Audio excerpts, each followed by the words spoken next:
हरे कृष्णा। ओम नमः शिवाय।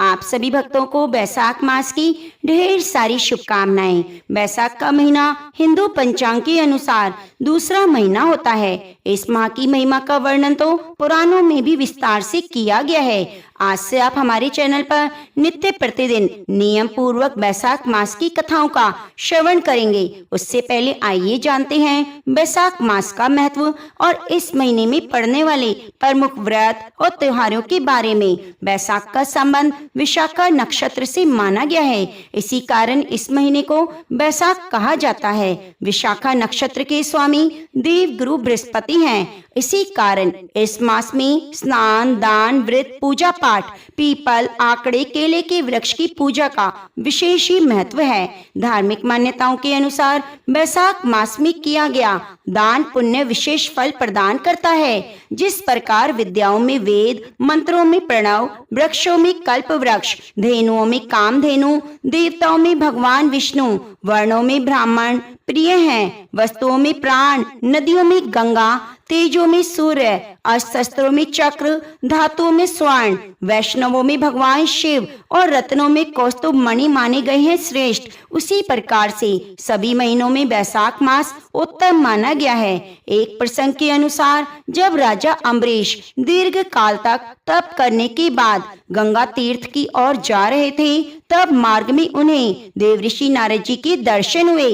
विनम्रता पूर्वक राजा ने प्रश्न किया, हे देवऋषि, ईश्वर ने प्रत्येक वस्तु में किसी न किसी को श्रेष्ठ बनाया है, तो मासों में कौन सा मास सर्वश्रेष्ठ है? इस पर नारद जी ने कहा, जब समय का विभाजन हो रहा हो तब ब्रह्मा जी ने विशाखा नक्षत्र को विशेष महत्व दिया और जिससे बना बैसाख मास। यह मास सभी प्राणियों की मनोकामनाओं को पूरी करने वाला है। इस मास में भगवान विष्णु की कृपा प्राप्त करने के लिए सूर्य उदय से पूर्व स्नान करना चाहिए। पुराणों के अनुसार बैसाख मास में भगवान विष्णु की आज्ञा से सभी देवी देवता जल में निवास करते हैं, इसीलिए इस मास में स्नान और जल दान का विशेष महत्व है। इस महीने में जल दान करने से व्यक्ति के कष्ट दूर होते हैं, जीवन में सुख समृद्धि आती है। क्योंकि इस समय गर्मी अधिक होती है, इसलिए छायादार वृक्ष लगाना, प्यासे लोगों को प्याऊ व्यवस्था करना,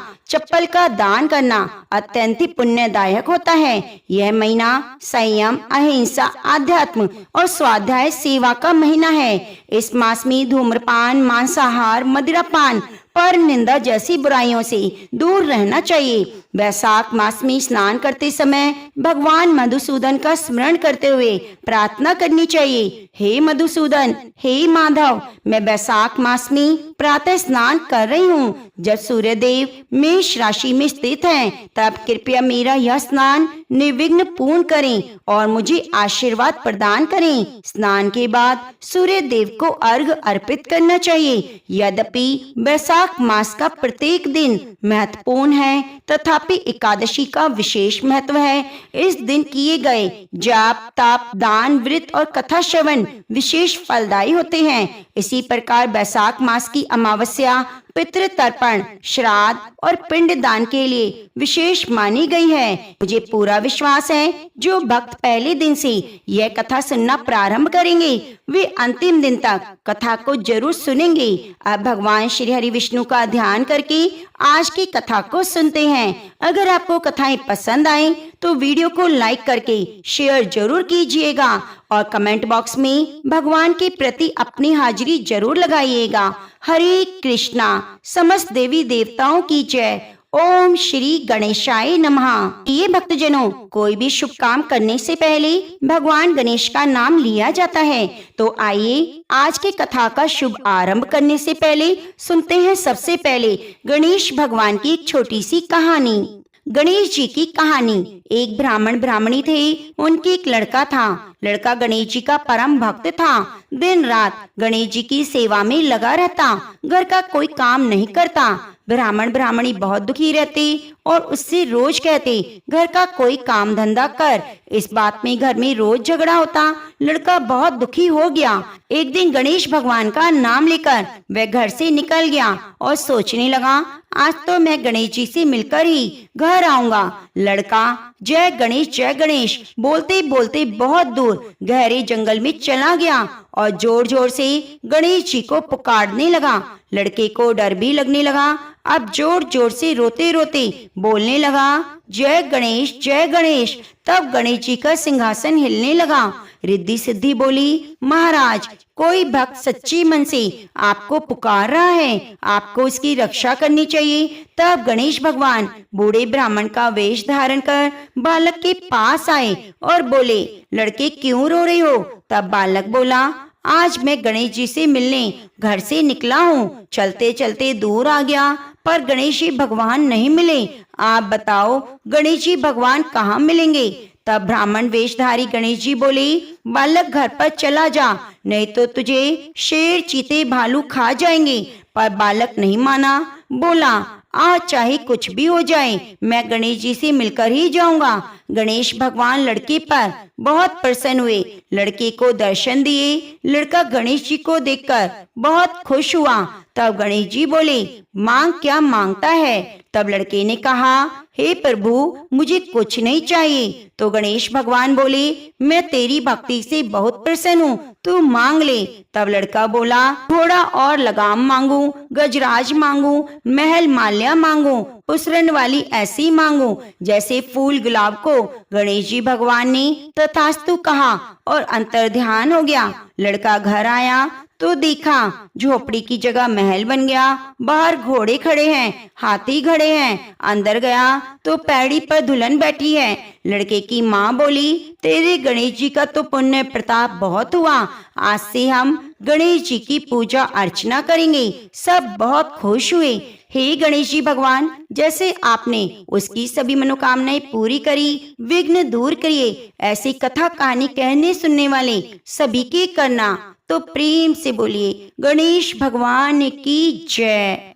अब आइए सुनते हैं वैशाख मास में नित्य प्रति सुनी जाने वाली राजा और बांदरी की कहानी। इस कहानी को सुनने से ही वैशाख मास स्नान का पुण्य फल प्राप्त होता है।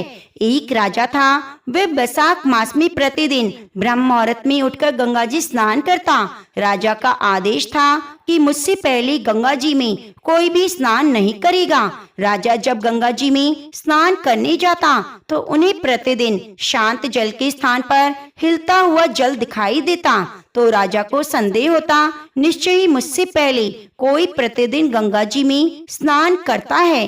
अतः राजा ने नदी के तट पर पहरेदार बिठा दिए। गंगा जी के तट पर एक वृक्ष था, उस पर एक बंदरिया रहती थी। वह प्रतिदिन राजा के स्नान करने से पहले स्नान करके वृक्ष पर चढ़कर बैठ जाती। इस प्रकार होते होते पूरा वैशाख महीना व्यतीत हो गया, किंतु अंतिम दिन राजा के सिपाही ने देख लिया और उस बंदरिया को पकड़कर राजा के पास ले गए और कहा, यह बंदरिया आपसे पहले गंगा जी स्नान करती है। उधर राजा की प्रतिज्ञा थी, यदि कोई भी स्त्री मुझसे पूर्व स्नान करती होगी तो मैं उससे विवाह कर लूंगा। इसलिए राजा को बांदरी के साथ विवाह करना पड़ा। वैशाख स्नान की पुण्य से बांदरी की गर्भ ठहर गया।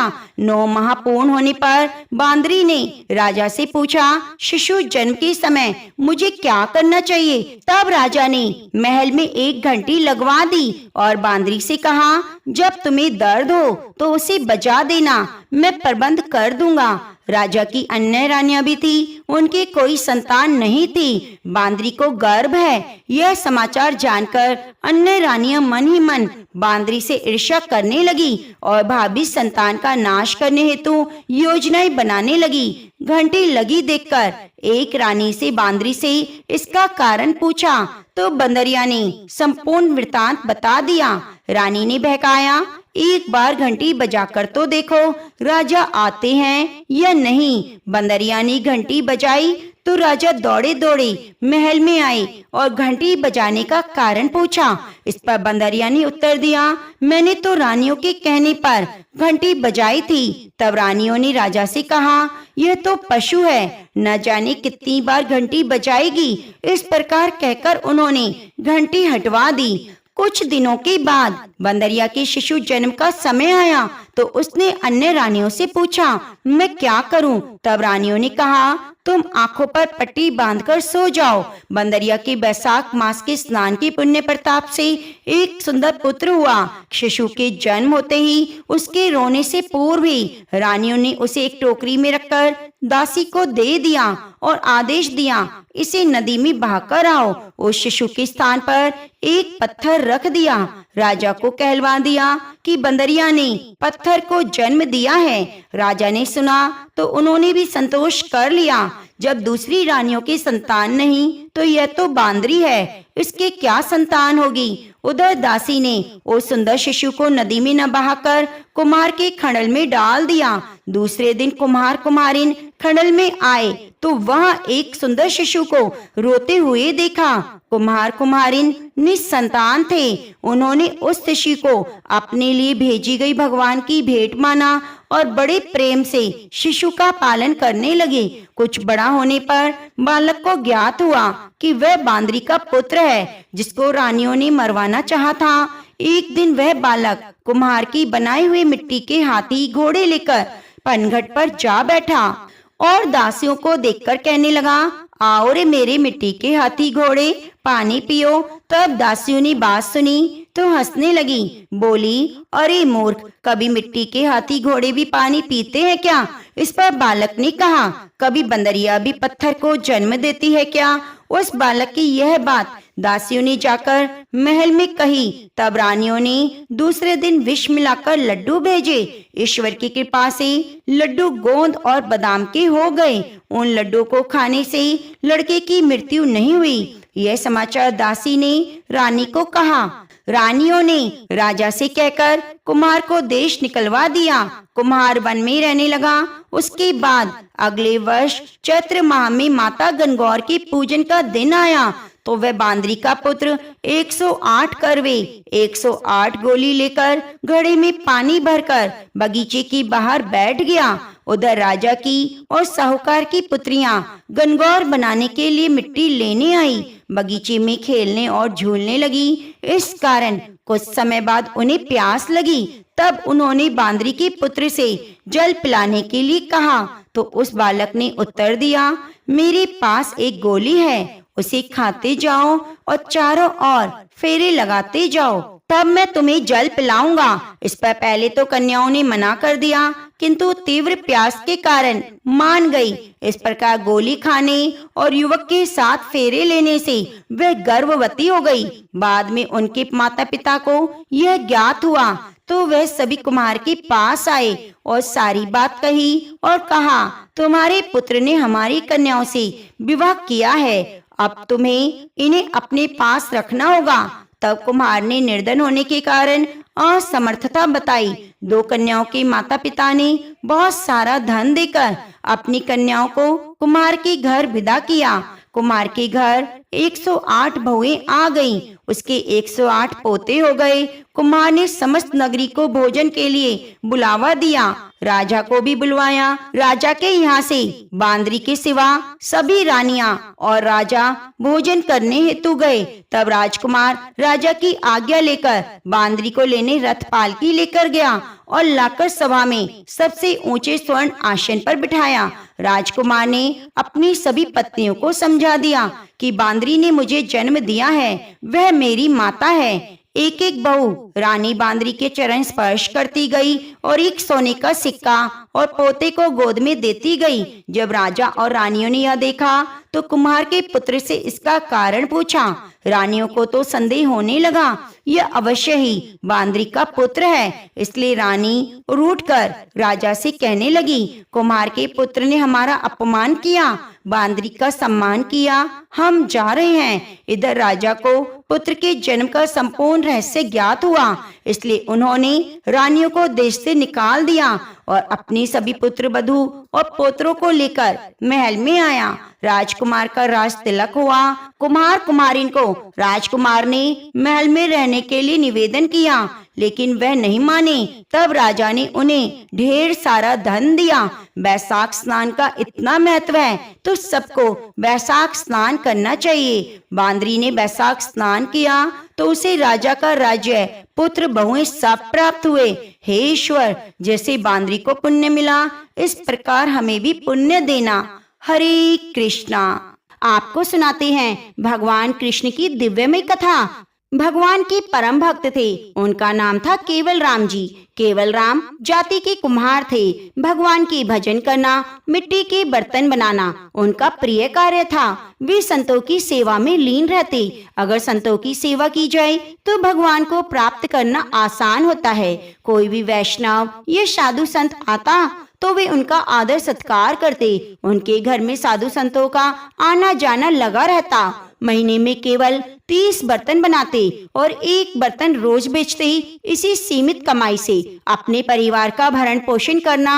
शेष धन संत सेवा में वे अधिक बर्तन इसलिए नहीं बनाते क्योंकि उनका मानना था अधिक व्यापार और सांसारिक गतिविधियों से हमारा मन उलझ जाएगा तो हम भगवत भजन से भटक जाएंगे। ऐसे ही एक दिन कृष्ण भगवान के मन में आया कि केवल राम जी उनके इतने बड़े भक्त हैं, उनका यश मुझे संसार में फैलाना होगा। एक दिन भगवान की कृपा से उनके घर में संतों की मंडली आई, किंतु उनके घर में कोई व्यवस्था नहीं थी। उन्होंने अपनी पत्नी से कहा, भाग्यवान, हमें संत सेवा के लिए किसी से उधार लेना होगा। संत आए हैं, वे भूखे हैं। उन्होंने कहा, संत सेवा के लिए उधार लेना पड़े तो कोई दोष नहीं। महाजन के पास गए। उन्होंने कहा, भाई, हमारे घर में 20 साधु आए हैं, हमें उनके लिए भोजन सामग्री चाहिए, कृपया हमें उधार दे दें, हम धीरे धीरे समय पर चुका देंगे।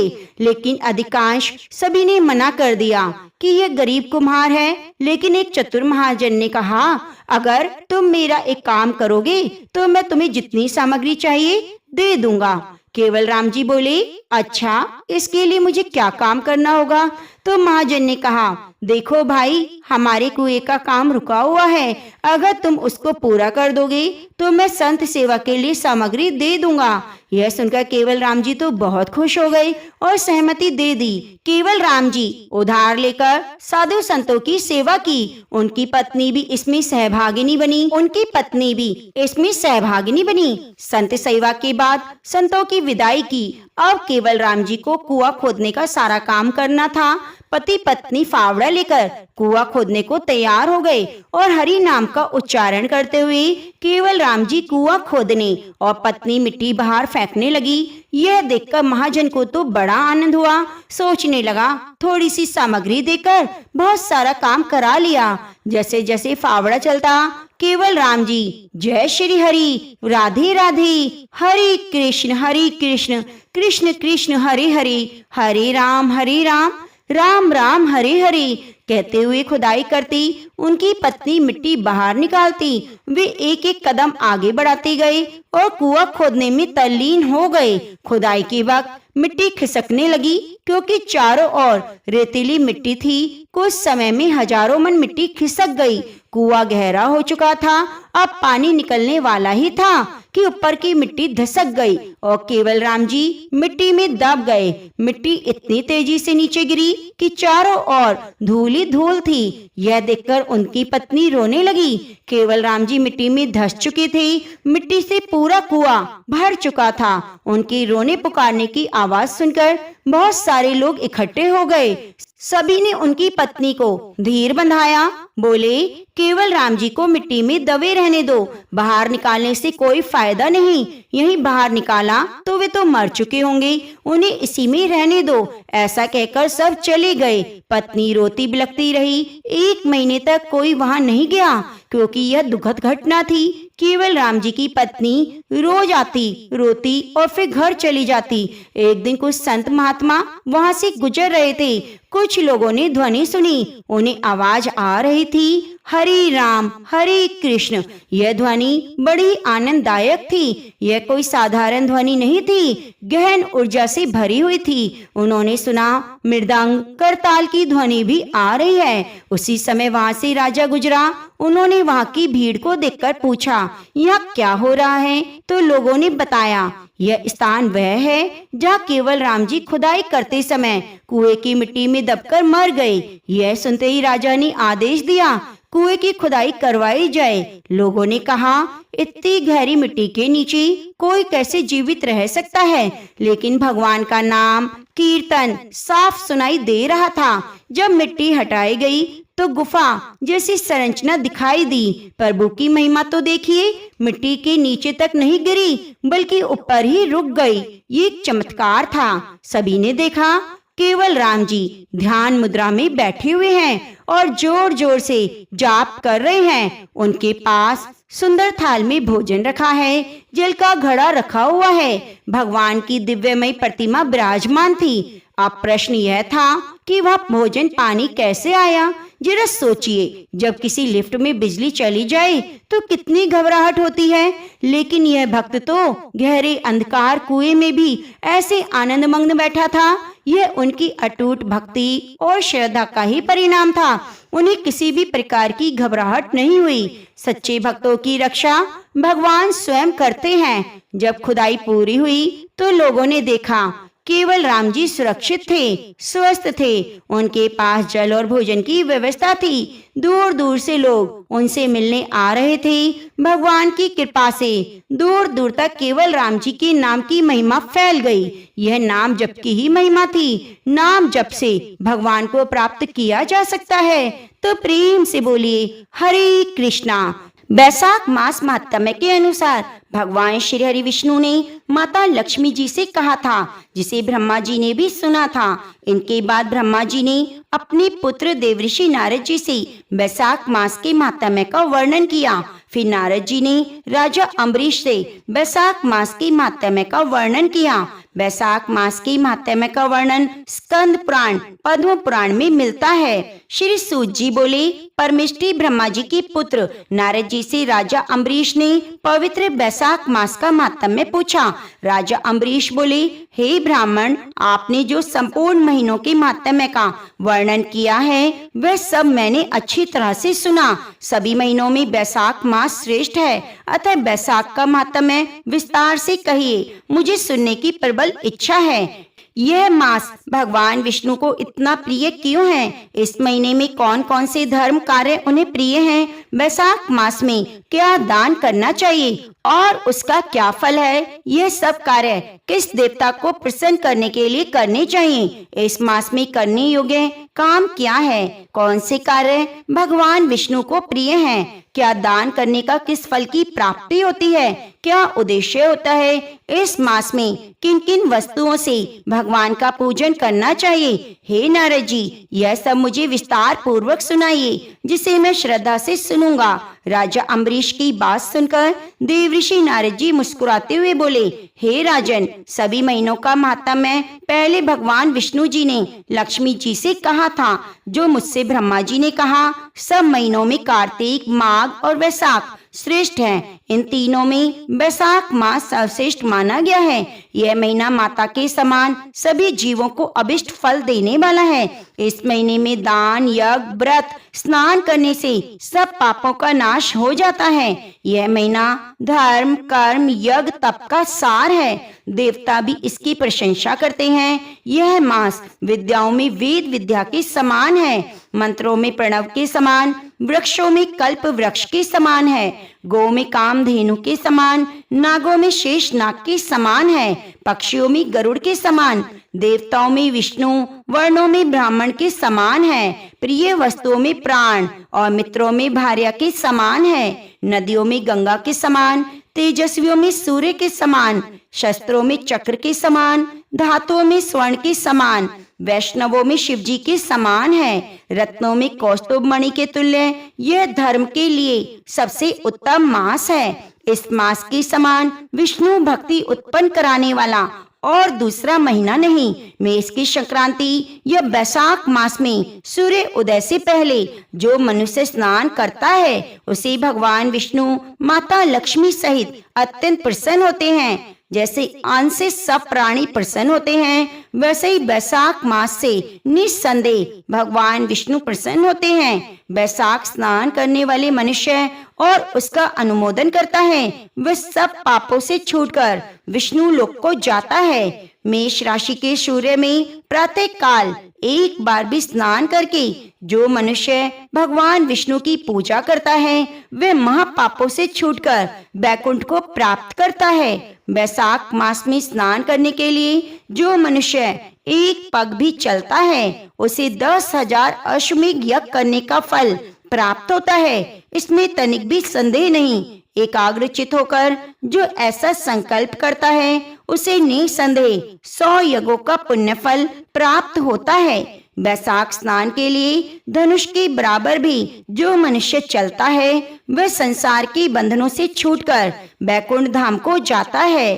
तीनों लोकों में जितने भी तीर्थ हैं, हे राजेंद्र, वे सब नगर के बाहर के थोड़े से जल में भी भरे रहते हैं। बैसाख मास में स्नान के लिए किसी तीर्थ में अगर ना जा सके तो नगर के बाहर किसी जलाशय में स्नान करना चाहिए। यम की आज्ञा से शास्त्रों में लिखे पाप उसी समय तक गरजते हैं जब तक मनुष्य बैसाख स्नान नहीं करता। हे राजन, भगवान विष्णु की आज्ञा से बैसाख मास में तीर्थ आदि के अधिष्ठाता देवता सूर्य उदय से 6 घड़ी तक जल के बाहर मनुष्यों के हित के लिए ठहरते हैं। सूर्य उदय से 6 घड़ी तक जल के बाहर मनुष्यों के हित के लिए ठहरते हैं। हे राजन, उस समय तक जो भी लोग स्नान के लिए नहीं आते वे उनको दारुण श्राप देकर अपने स्थान को चले जाते हैं। इसलिए बैसाख स्नान अवश्य करना चाहिए। नारद जी बोले, हे राजन, बैसाख के समान दूसरा कोई महीना नहीं, सतयुग के समान कोई दूसरा युग नहीं, वेद के समान कोई शास्त्र नहीं, गंगा जी जैसा कोई तीर्थ नहीं, जल दान के बराबर कोई दूसरा दान नहीं, भार्या के समान कोई सुख नहीं, खेती जैसा कोई धन नहीं और जीवन के समान कोई दूसरा लाभ नहीं, उपवास जैसा दूसरा तप नहीं, दान जैसा सुख, दया के समान दूसरा कोई धर्म नहीं, नेत्रों के समान कोई ज्योति नहीं, भोजन के समान कोई तृप्ति नहीं, खेती के समान कोई व्यापार नहीं, धर्म के समान कोई हितकारी मित्र नहीं, सत्य के समान कोई यश नहीं, आरोग्य के समान कोई हर्ष नहीं, केशव के समान कोई रक्षक नहीं और माधव के तुल्य संसार में कोई पवित्र नहीं। ऐसा ही परम उत्तम बैसाख मास शेषशाही भगवान को सदा प्यारा है। भगवान के प्यारे इस महीने को जो लोग बिना व्रत के व्यतीत कर देते हैं वे धर्महीन होकर शीघ्र ही पशु योनि पाते हैं। ऐसे मनुष्यों का कुआं बावड़ी बनवाना, बगीचा लगवाना सब व्यर्थ होता है, उनका कुछ फल प्राप्त नहीं होता। जो मनुष्य बैसाख मास में नियम पूर्वक भोजन आदि करते हैं वे भगवान विष्णु के सायुज्य मुक्ति को अवश्य प्राप्त करते हैं। इसमें तनिक भी संदेह नहीं। संसार में अनेकों प्रकार की दान और व्रत हैं, परंतु उनके करने से शरीर को अत्यंत परिश्रम होता है और उनमें संसार में बार बार जन्म लेना पड़ता है। परंतु बैसाख मास में स्नान कर लेने से प्राणी आवागमन से छूट जाता है। सब दान करने से जो पुण्य फल प्राप्त होता है, संपूर्ण तीर्थों में स्नान करने से जो फल मिलता है, वह सब बैसाख मास में केवल जल दान करने से प्राप्त होता है। जिसमें जलदान करने का सामर्थ्य ना हो वह ऐश्वर्य की इच्छा करते हुए दूसरों से कहकर जलदान करवाए। यह कर्म भी सब दानों में अधिक उत्तम है। तराजू के एक पल्ले में अगर सब प्रकार के दान रखे जाएं और दूसरी तरफ जल दान रखा जाए तो जल दान ही भारी निकलेगा। जो मनुष्य यात्रियों के लिए प्याऊ लगाकर जल दान करता है वह अपने करोड़ों कुलों का उद्धार करके विष्णु लोक को जाता है।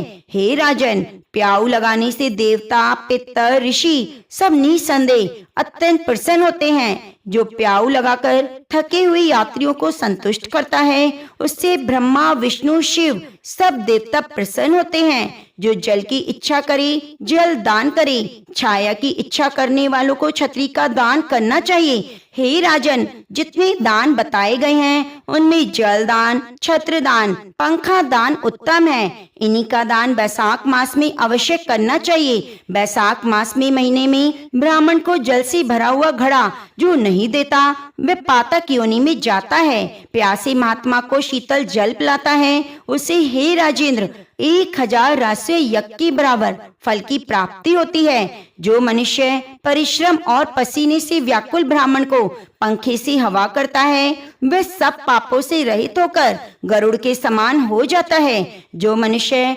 बैसाख मास में ब्राह्मण को पंखा नहीं देता वह अनेकों प्रकार के बात रोगों से पीड़ित होकर नरक भोगता है। जो थके हुए ब्राह्मण की वस्त्र से हवा करता है वह सब पापों से छूटकर भगवान विष्णु के सायुज्य को प्राप्त करता है। जो मनुष्य शुद्ध मन से पंखा दान करता है वह सब पापों से छूटकर विष्णु लोक को जाता है।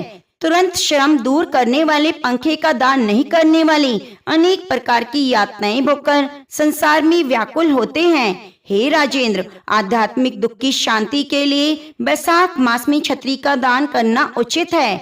जो मनुष्य भगवान विष्णु के प्यारे महीने में छत्री दान नहीं करते उनको कहीं छाया नहीं मिलती। वे महाक्रूर पिशाच बनकर पृथ्वी पर घूमते हैं। बैसाख मास में जो खड़ाऊ दान करते हैं वे यम दूतों का तिरस्कार करके विष्णु लोक को जाते हैं। जो बैसाख मास में जूता दान करते हैं उन्हें नरक की यातना नहीं भोगनी पड़ती और ना ही संसार के दुख सताते। ब्राह्मण की याचना करने पर खड़ाऊ दान करने वाला पृथ्वी पर करोड़ों जन्मों तक राजा होता है। जो मनुष्य मार्ग में श्रम को दूर करने के लिए विश्राम स्थान बनवाता है उसका फल वर्णन करने में ब्रह्मा भी असमर्थ है। दोपहर को जो कोई अतिथि या ब्राह्मण मिले उसे भोजन कराने का फल ब्रह्मा जी भी वर्णन नहीं कर सकते। हे राजेंद्र, अन्नदान मनुष्य को तत्काल तृप्ति कराने वाला है। संसार में अन्नदान के समान कोई दान नहीं। जो मनुष्य मार्ग में थके हुए ब्राह्मण को आश्रय देता है उसके पुण्य का वर्णन करने के लिए ब्रह्मा भी सामर्थ्य नहीं। भूखे मनुष्य को स्त्री, पुत्र, घर, वस्त्र, अलंकार, आभूषण कुछ भी अच्छे नहीं लगते।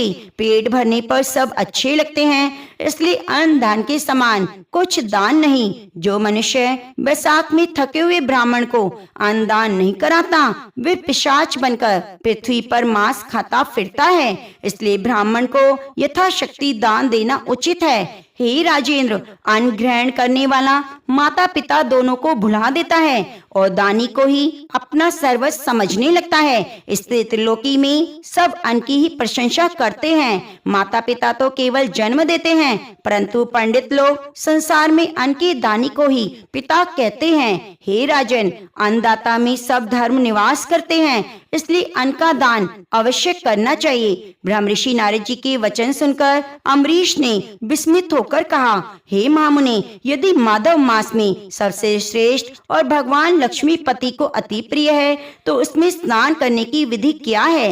बैसाख मास में किस वस्तु का दान करना चाहिए? कौन सी तपस्या, किस देवता का पूजन करना चाहिए? हे कृपा निधि, उस समय किए जाने वाले पुण्य कर्म का आप मुझे उपदेश कीजिए। सदगुरु के मुख से उपदेश की प्राप्ति दुर्लभ होती है। उत्तम देश और काल का मिलना भी कठिन है। राज्य प्राप्ति आदि दूसरे कोई भी भाव हमारे हृदय को इतनी शीतलता प्रदान नहीं करते जितना कि आपका समागम। नारद जी ने कहा, हे राजन, सुनो, मैं संसार के हित के लिए तुमसे माधव मास की विधि का वर्णन करता हूँ। जैसा कि पूर्व काल में ब्रह्मा जी ने बतलाया, पहले तो जीव का भारतवर्ष में जन्म होना ही दुर्लभ है, उससे भी कहीं अधिक दुर्लभ वहाँ की मनुष्य योनि में जन्म होना है। मनुष्य होने पर भी अपनेपन धर्म के पालन में प्रवृत्ति होना कठिन है, उससे भी अति दुर्लभ भगवान वासुदेव में भक्ति, उसके होने पर भी माधव मास में स्नान आदि का सुयोग्य मिलना भी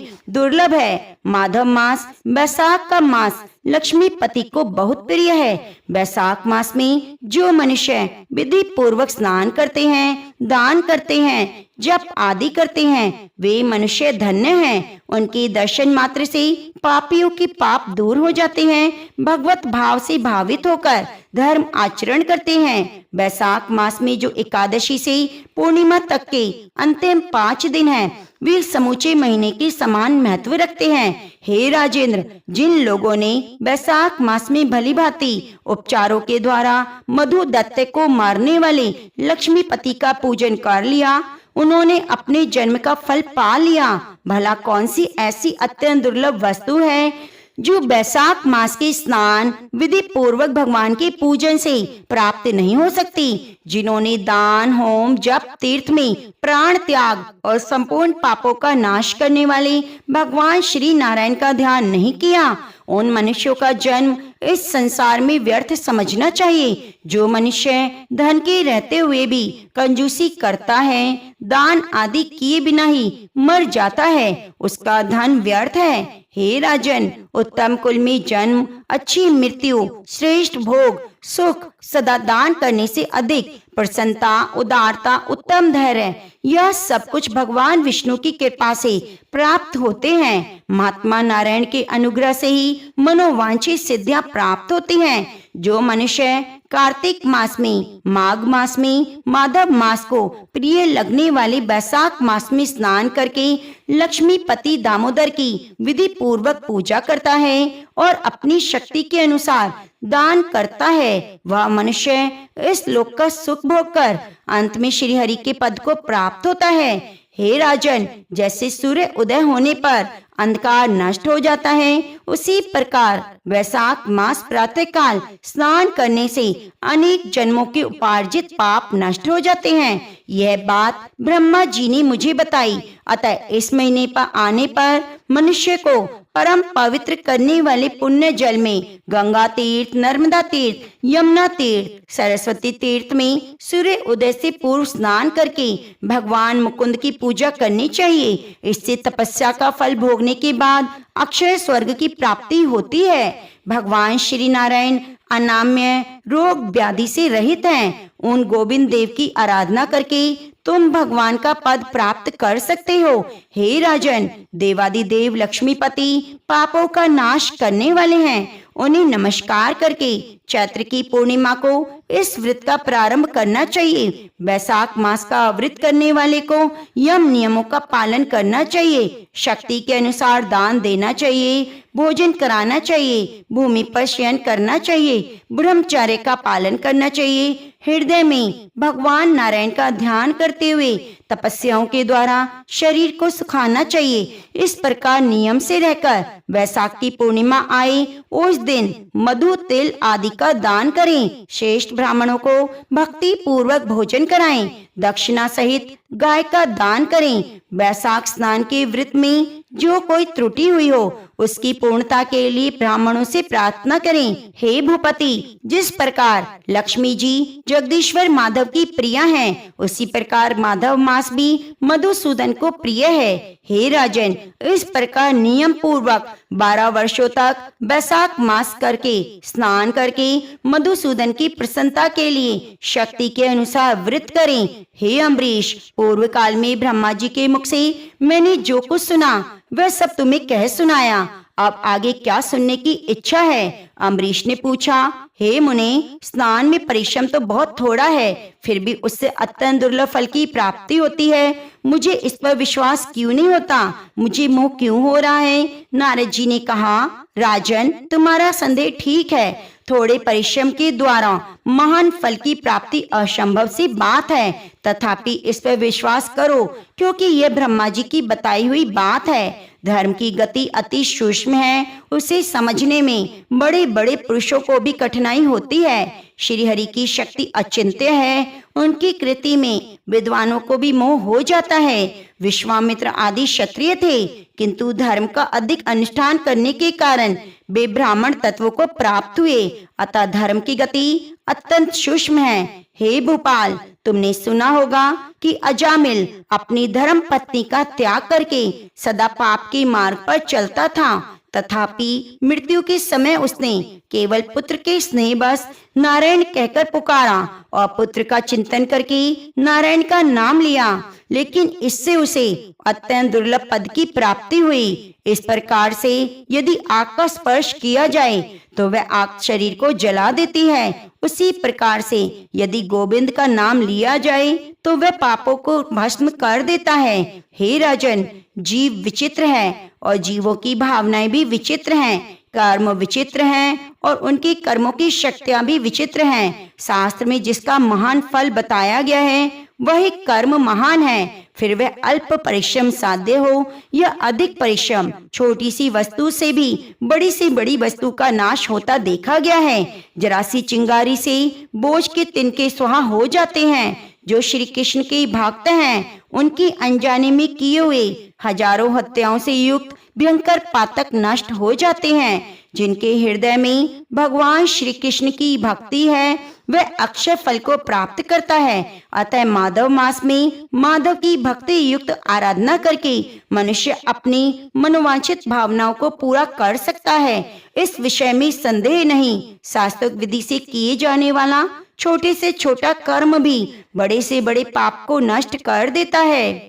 धर्म की गति अति सूक्ष्म है, वह कई प्रकार से जानी जाती है। हे राजन, जो भाव से हीन है, जिसके हृदय में भगवान के प्रति भक्ति नहीं, चाहे वह कितना भी गंगा में स्नान करे, दान करे, वह कभी शुद्ध नहीं हो सकता। अतः अपने हृदय कमल में शुद्ध भाव की स्थापना करके वैशाख मास में प्रातः स्नान करने वाला जो विशुद्ध चित्त भक्ति पूर्वक भगवान लक्ष्मी नारायण की पूजा करता है, उसके पुण्य का वर्णन करने की शक्ति मुझ में नहीं। हे भूपाल, तुम वैशाख मास के फल के विषय में विश्वास करो। छोटा सा शुभ कर्म भी सैकड़ों पाप कर्मों का नाश करने वाला है।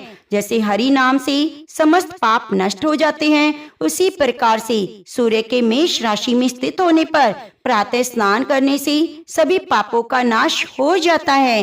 हरे कृष्णा।